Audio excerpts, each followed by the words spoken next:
Are you trapped in a dead end job or possibly a toxic relationship or even, sadly, a hopeless life? My guest today, Julia Brodska, is about to rock your world. She is going to stimulate you, she's going to motivate you to pummel your insecurities, conquer your fears, and become unstoppable. Now, that sounds like a huge menu, and I'm so excited to hear Julia's incredible story today. Have you ever felt like giving up, quitting, throwing in the towel? Welcome to Never Ever Give Up Hope featuring Carol Graham. She's an author, health coach, and motivational speaker. Backed into a corner multiple times in her life, Carol shares with you stories on how she overcame some of the toughest obstacles a person can go through in life, but refused to give up hope. Rather than admit defeat, an opportunity was presented, and it involves each and every one of you. Carol will feature spectacular guests who will share their messages of hope, encouragement, and their inspiration to prove why life's adversities only make you stronger. And now, welcoming the host of the show, here's Carol Graham.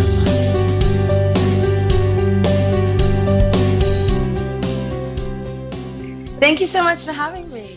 Oh, I'm so excited to have you and so excited to hear your story. I think that your story is probably one that a lot of people are going to relate with because of where you've been and where you wanted to go and eventually where you ended up. It's the perfect story for this audience. So I thank you for joining us today on Never Ever Give Up Hope. Now, the first thing I want to talk about is a little bit about when you were a girl. You grew up in poverty, you became a high school dropout, you were overweight, you were unhappy. So tell us about that and what you were going through then. Sure. So pretty much I was born in Ukraine, in Russia, during the war when they separated and became their own country. And, my family had a good life set up for us, but we unfortunately had to move at that time, and they lost everything in the process of that. So my mum pretty much, took me and my younger sister when we were I was about 3 years old. She was just, born. And we moved to Australia to start a new life. And then my father had a stroke. So that from that stroke, he had Alzheimer's, dementia. Oh, Yeah. And so just growing up, life was, pretty rough as a kid. My mum was out all day and night. She was getting her degree again in accounting because in Australia they didn't really care about her Russian degree. And oh, then she was really? learning, yeah, and then she was learning English at night. And, she had us two young kids, and my dad was also becoming a dependent slowly as well. So, yeah, there's earlier years, I developed a lot of limiting beliefs. And around when I was 10, my dad passed away. And I didn't take it very well as a kid. I started Oh, rebelling, and, my mum would beg me to study and stay in school and get a good job and stuff. And I just had a real attitude towards life, a bad attitude. So, really had like the victim mentality. Definitely didn't think that it was worth working or achieving goals. My mom would say, please study so you can get a good job. And I'd respond with, why? What did it do for you and dad? And that's kind of the belief that I lived with for a really long time, hmm, that no matter how hard you work, life could just flip on you at any moment. And later in life, I was just a really angry person, and all these bad things happened to me. And so I lived that way for a really long time, and I'd never been exposed to any, universe teachings or law of attraction, things like that. And so, yeah, I just didn't really know better. And I thought that kind of justified it in my head for why I was so unhappy, is because, life was bad to me and unfair to me. So yeah, that was kind of my story at the beginning. And then when I got into my teenage years and early 20s, I just started, it just got worse because I had friends that didn't influence me in the best way. And I also just went into like the party world, took drugs all the time. I think there was a few years that I wasn't sober for a day. And just a Wow. really toxic, self-destructive way that I was living. And then, yes, I started on a bit of a search for change. So what happened? You said that at one point you were drowning in debt. Is this about the same time then? You were still overweight, but you wanted to turn your life around? Is that Yeah, okay? so So tell us what happened to bring you to that place. I was in a relationship for 7 years, and that's kind of when I gained a lot of weight. And I thought I was going to marry this person, and but it was really actually quite a toxic relationship, and the debt came from just living a lifestyle of like double my salary for over 5 years. And that came from a belief that I like wanted to fit in. So I'd buy expensive designer bags that I couldn't afford. And while there's nothing wrong with buying things that are Hmm. expensive, if you can't afford it, it's probably not the best decision financially at the time. So yeah, and I just used to do all these things so I could fit in, because I got really bullied in school when I was younger, not knowing the language and things like that. And I just hated being different. And the friends that I surrounded myself with were also, people who were in lots of debt and couldn't afford it. Some could, but yeah. So just living like that, not even because I valued a Louis Vuitton bag, for example, more because I needed to look good and act a certain way. Same thing with cars and all that. And then that relationship ended when my partner at the time hit me, and I guess that was kind of the last straw for me. There's a lot of um, mental abuse in there as well. But when it got physical, I sort of realized, like, what's next? This is not the relationship I imagined or want to be in anymore. And although it was hard, because when you're in a relationship for 7 years, you have the same friends, in a circle, you Of go to the same course. places, and especially Sydney, Australia, it's not, not a big city. You bump into everyone, but yeah, so that was really difficult, and I had no idea where I was going or what I was doing. And I kind of just learned a way to just wait on the lesson and just get a lot of stillness in, a lot of silence, a lot of time alone. And I mean, even though that wasn't by choice, it still happened. And from there, I started to learn, and I started to open up and expand to a bit of a spiritual side that I never had before. I also saw a therapist who helped me over 6 weeks do a bunch of like self-love things that really sort of got me strong at my core and aligned with myself, and really figuring out who I was. Lots of different things and lots of different people inspired me. I started reading books. I'd never read a book before the age of 23 or something like that. And unless I was forced to by school, and even then I probably didn't even read it properly. But yeah, like I wasn't interested. And now I read a couple of books a month at least. Yeah, so I just started to make different choices and do different things. And then that kind of attracted different things and different people and experiences and places. And then I was able to really zone in on that and figure out what was working, what was not in this positive space, and then create the life of my dreams eventually. And we'll talk about that in a minute. First of all, I'd like you to address something that you said about the victim mentality. How For did you sure. break out of that? Like, was there anything that, because victim mentality is basically a pity party. So you Hmm. lived in a pity party world. How did you change your attitude, or how did you specifically break out of that? The first thing was one of my bosses actually introduced me to the book called The Secret. That was my entry point into all of this. It's got some really valuable lessons, and it's all about, you attract your reality. And it couldn't be more true. So while I could sit there and cry and poor me, I got hit by my boyfriend, and life's really hard. Like, that's all good. Of course, they're all valid statements, but they're not going to progress you. So there's really just Hmm. no, I don't have any time or space to spend on those emotions. I go, okay, this is what I want, this is what I don't want. And those moments of contrast are what teach us what we want and what we don't want. Because if you haven't experienced it and you haven't gone through a bit of bullshit, then you really, can't even begin to ask for the wonderful things, because you got to sift through a little bit of that stuff. So yeah, like my entry point was definitely The Secret, but I mean, there's so many layers to it. Once you realize that you are the creator of your own reality and you can do anything you want and Hmm. absolutely anything is possible, and there's, you're not a victim of your circumstances, or, um, the resources are all there and available for you, you just become so powerful. And I'd rather live in power than be weak in that space.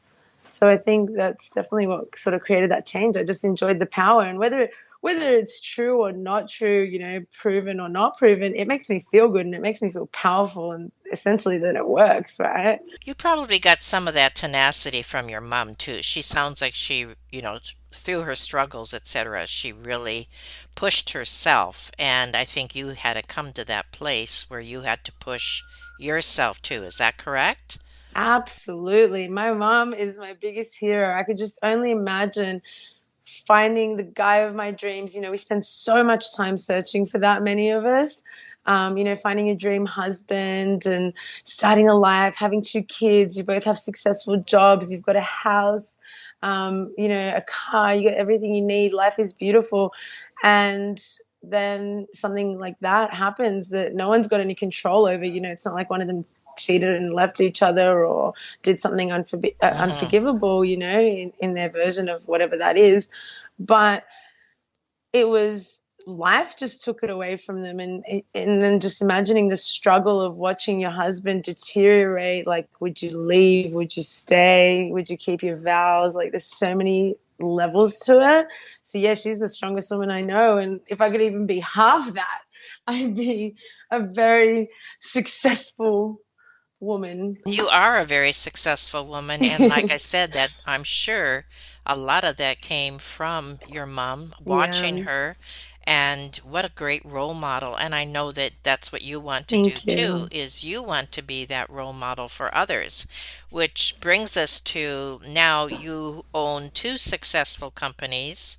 You teach many workshops and classes. You speak to corporations. Yeah. And through all this, you managed to travel the world. So tell us about that life now. Oh, life is awesome now. It's so good. I wrote a book called Best Lifing, which the point of it was like I took such a hard road to get here, and like it was just so unnecessary.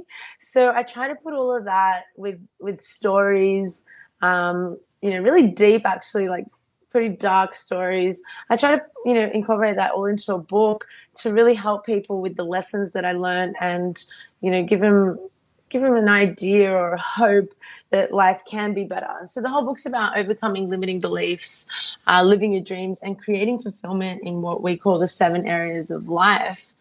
And the book did really well. It became an international bestseller. And Let me just interrupt you for 1 second before you go on about the book mhm, and give us an example. Like you said, there are many examples in the book. Give us something that, would mhm. really intrigue somebody to want to buy it. So in this book, I take you through many stories, from when I was young and what it was like to have a father who was disabled, all the way to, when I was abusing drugs, what happened after that and how I transitioned. The transition point was just one day I was overweight, I was in all this debt, banks are chasing me. I was just so unhappy with the state of my life, and I just felt like I could not get out of it. I went to a restaurant with my friend Bernard, who was also my mentor and boss at the time. It was funny, like I didn't choose the restaurant. I didn't choose Bernard because I wanted to hang out with a friend. I just wanted to fill in my space. And, I was so ungrateful for how amazing he was back then. Not filling in space and time, like it was just so empty. And we did a usual, dinner with wine, and then I had enough wines. Usually I drink enough wine to knock myself out so I wouldn't have to think or feel anything. But this time, I don't know why it happened in this way, but I just couldn't hold it in anymore. And I just broke down crying to my friend, and he was asking me like, what's wrong? Why are you so upset? And I said, I'm just so unhappy, with the state of my life. I thought I'd be doing more by now, and I'm sure a lot of people, relate with that. Hmm. Uh, just, having these expectations of yourself and putting yourself down about not achieving them. And yeah, I was just like, I had a big breakdown there, and he made it really simple. He really helped me figure out like where it was that I'm at and where I want to be. And then we just created a plan to get there. But instead of saying, oh, I want to lose 30 pounds, I'm going to go to the gym every single day, we actually broke it down into really manageable chunks, because at that point in time, I'd never been to a gym. So going to a gym every day all of a sudden was really unrealistic. I'd go there a couple of times and I'm sure I would have given up. But so we ended up with small, 30-minute walks instead. And those walks then turned into runs later. And then those runs turned into finally going to the gym and, finding a passion for different sports and, other ways to lose weight. So that's kind of how Best Lifing, the whole business, started. After the book was pretty successful, we ended up I got together a few experts in different industries like fitness and yoga and things like that, nutrition. And we kind of collaborated and started a whole entire business out of it. Pretty much, they just contribute to the different areas of life that they're relevant in. So we've got 7 areas of life. There's the social, physical, spiritual, financial, intellectual, and vocational, and relational. Sorry, I can't count.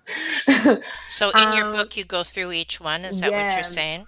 yeah. And so the way that it's structured is I have a story for, it's kind of like more of an story of when it wasn't good in each of the areas. And then I have actually a diary entry, which is more current, which is kind of towards the end of the publishing stage. So you can see where I'm at today. And then we have lessons and action steps for each of the 7 areas of life. So it's super practical as well. And I do get very deep and open. There's no secrets in that book. It was really scary letting my mum read some of it, No that's for kidding. I sure. bet. Yes. And what did she say?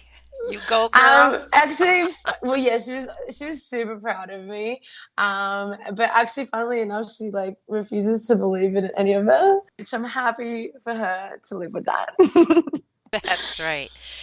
And what would you say would be the greatest motivation that you can give somebody to who is struggling as you were and needs to change? How do they take that first step? Just start walking. The grass has got to be on the other side. That's what I had to like. That's what I had to tell myself over and over again. There's got to be something better out there. And once you get yourself into alignment, once you start to really feel good and just enjoy the process with the contrast, because the contrast is so important to the good things. Like I always like to say, if everything was always good, it would like, and there was no, what we perceive to be Mm. bad or challenging or difficult, well, the feeling would really be numb, wouldn't it? Because we don't have anything to compare it to. So you got to really appreciate those moments that, you aren't feeling your best, because then they show you the difference and you're able to feel your best. Otherwise, it would just all be numbness. So yeah, that would be my first step, is just try and do anything that you can do to feel good and start walking. Anything. This is one of the things that my therapist did with me. We just started doing things like bubble baths and nice music and a massage or a nice walk with some fresh air, time alone, 10 minutes of silence, chuck on a meditation from YouTube or something. Everyone's different, but find what just makes you feel good and lifts up your energy, and just take it one moment at a time. If your energy's going down and you're not feeling so great, take it back up. And as soon as you can sit in that high vibration as long as possible, and that really good, joyous feeling as often as you can, you'll start to see things just naturally start to change, and you'll get inspiration to go do things or meet people, and that's where it all starts to fall together, and then it just becomes magic after that. I like what you said when you were at the restaurant and the person you were dining with said, "Where are you now and where do you want to be?" Do you think that that is a perfect place for people to start? Just Absolutely. Figuring out where you're at, because a lot of the time and I'm totally guilty of this, but a lot of the time we might like run around in our problems and we mm, never stop to really assess that. So by just stopping for a second, I've got all these problems, I've got all these bills coming at me, I've got all, relationship problems, blah, blah, blah. We never actually like stop, and we're good at saying I'm unhappy, but we're not really good at analyzing it sometimes, right? Just naturally as humans, it's just like sort of complaining, and running around in circles trying to make it better.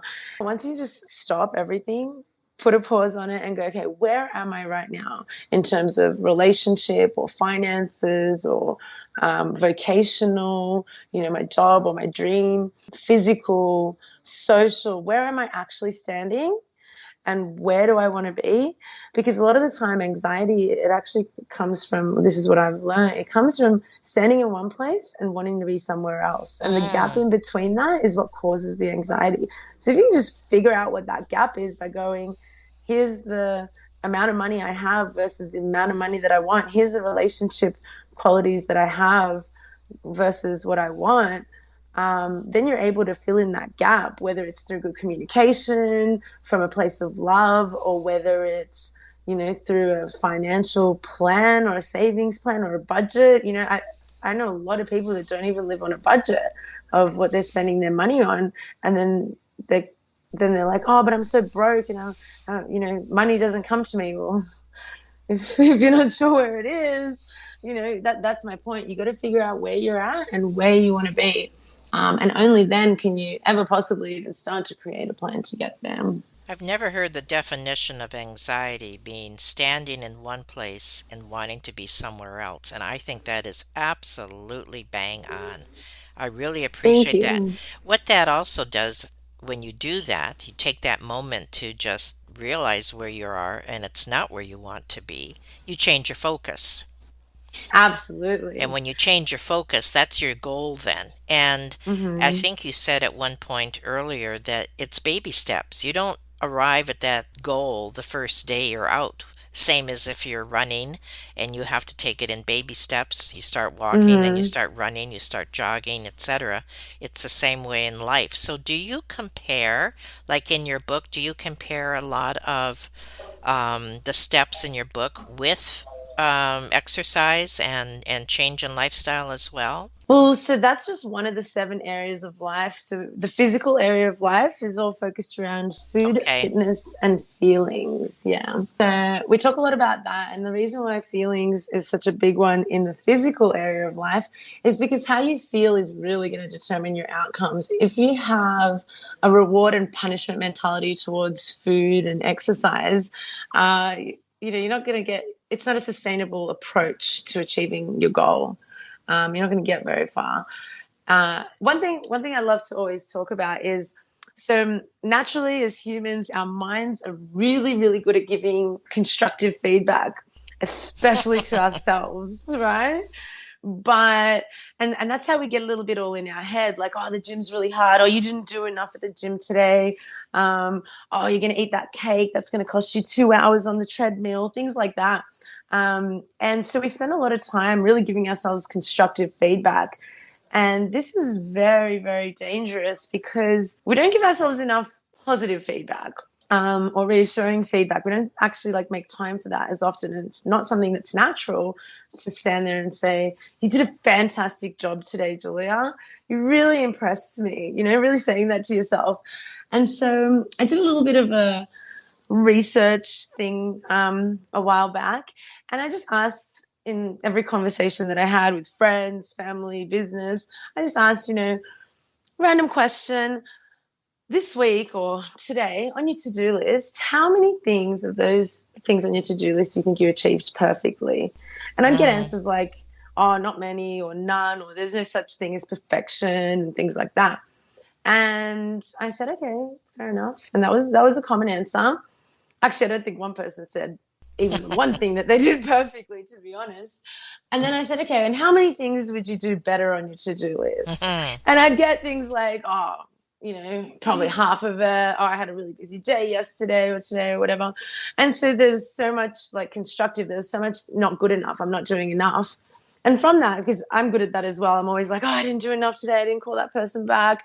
But I never give myself enough credit for the wonderful things that I do. They just get thrown out. And so And it's like on to the next, on to the next. And so I started doing this exercise, which really helped me. And it was like whenever those constructive feedback moments start to arise, I catch them. And I've made a specific day, Friday, 5 p.m., which is the Interesting. constructive feedback time. So if it happens on a Monday at 4 o'clock on the drive home or whatever, or if it happens on a Saturday, I say, no, excuse me, brain, this is not your time for constructive feedback. Your meeting is at Friday, 5 p.m. I like And then that. that's it. And I just change that straight away. And so when you do that, right, and you're not beating yourself up all the time, what happens? You feel good about going to the gym. You feel Right. good about eating good, and you're less likely to give up. That's the whole point of that exercise. I'd like you to complete this sentence. I was thinking, as you were talking, that guilt plays a huge part in trying to change.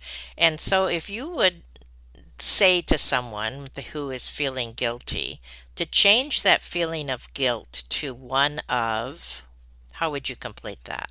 A feeling of joy and gratitude. Excellent. And that's for yourself. That's your constructive feedback.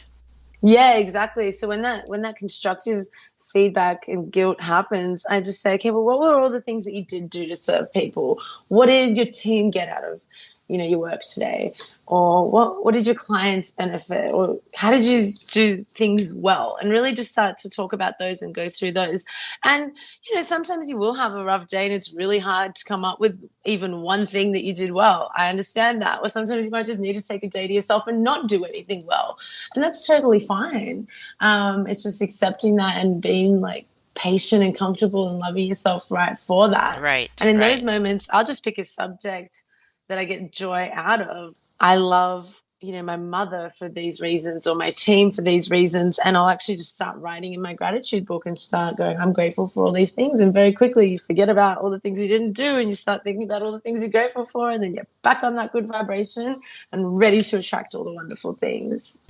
Now, your program is called Best Lifing, which is the same as your book. Would you Mm-hmm. suggest that people buy your book first and then possibly hook up with one of the programs, or what would you recommend? So we actually do offer a copy of the ebook for free with the program. So they don't need to buy it separately. But if they did buy the book, they do also get a discount into the program for Okay. that. How long is Is the going to. program? The program is 8 weeks, but you do get lifetime access to it. Okay. So we go through. Now the program's actually called it's Best Lifing, but it's called the Gourmet Guide to Best Lifing, and that one's specifically focused on the physical area of life, as I was talking about the food, fitness, and feelings. And I bring together a bunch of wonderful experts, so it's not just all me telling you what to Okay. do. It's heaps of different people. We've got business owners, got a nutritionist, Golden Gloves champion, professional boxer, personal trainer, and so I bring together all these wonderful people to sort of sing you the same song. So you really know that Hmm. it's true and Hmm. it works. And, these are people who have all implemented this work into their lives. And we've collaborated to put the program together. We've put a lot of love into it. So, yeah, definitely recommend it, obviously. So, is there anything in particular you would like to say to the audience in closing to possibly give them a new motivation? I do recommend that people come and check it out. It is an awesome course, and if you're in Miami as well, we're on the beach and we do self love sessions twice a month, and we also do evenings of enlightenment here in our office on a beautiful rooftop. I would just say, believe in yourself. You've got this, and don't ever give up dreaming. It's absolutely possible. Anything is possible. There's no dream that's too big or too small, and we're happy to help you achieve it. And you just got to, it's just all about putting a plan into place and doing one small thing each day towards your dream. That's going to make a lot of difference. It's more than the average person does, because one small step each day is 365 steps a year towards your dream. And that is massive progress. So you can do it. It's just like anything else. You need a plan and you just need to take action. That's incredible. One step a day, I love that, is actually 365 steps a year. We're all capable of doing one step a day. I thank you. That can encourage us in every area of our lives. Just like you said, there are 7 areas Yeah. in your course and in your book. Well, thank you so much, Julia, You're for so sharing that today. welcome. That Thank you for was having me. really encouraging and motivating, and I thank you for being on Never, Ever, Ever Give Up Hope. I love it. Thank you so much. I appreciate it. Thank you for listening to Never Ever Give Up Hope, featuring Carol Graham. Did you know that most people succeed because they are determined to? Quitting was never an option. Carol loves your comments and will respond to each one. So please subscribe and review this podcast. A rating of 5 stars would be outstanding and appreciated. Remember, if you are still here, there is always hope.